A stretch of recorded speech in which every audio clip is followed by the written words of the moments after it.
Elon Musk has sure set the internet on fire this week, didn't he?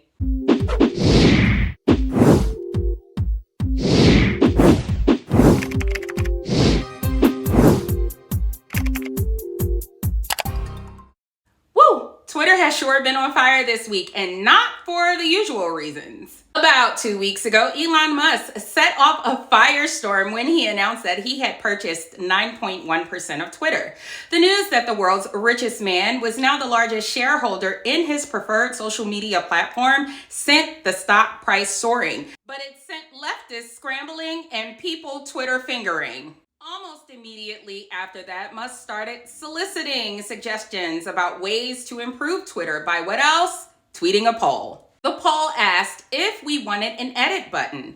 What's ironic about this is that the CEO of Twitter quoted the poll tweet and then said that the consequences of that poll would be really important, so we should vote carefully. Immediately following the poll, the company then offered Elon Musk a board seat, a move that would have restricted Musk to only owning 15% of the company. Now, at first he said yes, but then he changed his mind and said no. After declining a seat on Twitter's board, Musk actually updated his filing with the SEC to indicate that he would not be a passive player in the company's affairs. And just like that, gone was the language that he would restrict his holdings to just 14% of the company.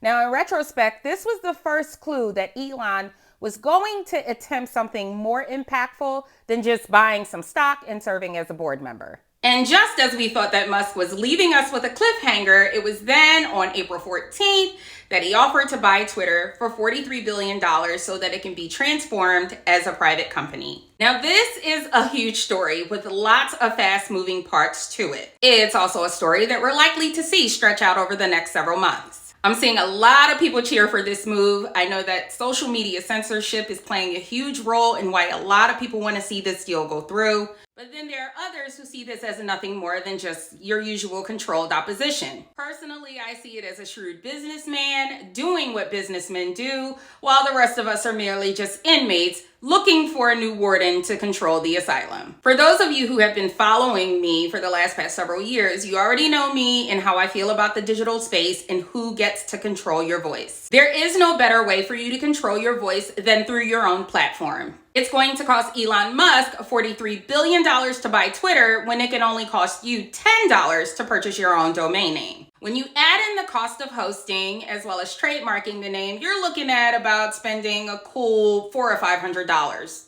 tops, which is a hell of a lot less costlier than the price you'll pay by giving another platform like Twitter total control over your content. And when you control your own content, you control your own brand and you control your own voice, and you're not stuck waiting around on somebody like Elon Musk. So what are you waiting on?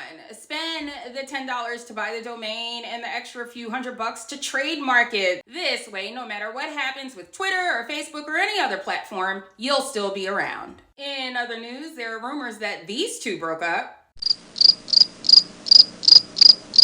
Yeah, I really didn't care about that either. Cam Newton made headlines this week all because he said this. My parents has been together for 36, 37 years now, and it's a beautiful thing. I grew up in a 3-parent household, my mom, my father, and my grandmother. And I knew what a woman was, not a bad bitch. Okay, what's the difference? A woman. Okay. A bad bitch is a person who's just,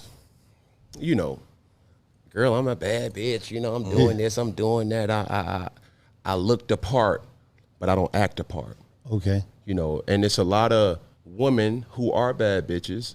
And I say bitches in a way, not to degrade a woman, but just to go off the aesthetic of what they deem is a boss chick. Now, a woman for me is handling your own, but knowing how to cater to a man's needs, right?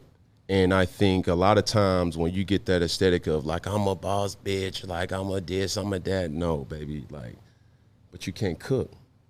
Okay. You don't know when to be quiet. You don't know how to allow a man to lead.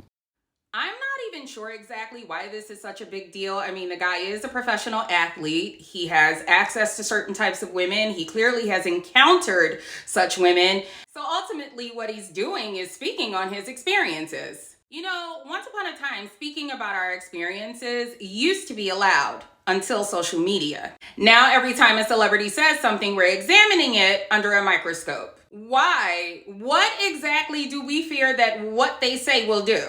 Are you guys really that afraid that whatever these people say is somehow going to affect your personal narrative or change the trajectory of the culture or something? So you feel like you have to hurry up and jump in front of the bullet to try to stop it, or hurry up and cancel them or something before the message catches on. And for what? Seriously, no sooner than one of these celebrity people makes some sort of a comment and the algorithm takes it viral, we're literally obsessing over it for days, sometimes weeks at a time. You gotta learn how to let certain stuff rock. You just do. That's all I have for this week on this edition of the Faye Bishop Report. Don't forget to like, share, and subscribe. I'll see you guys next report.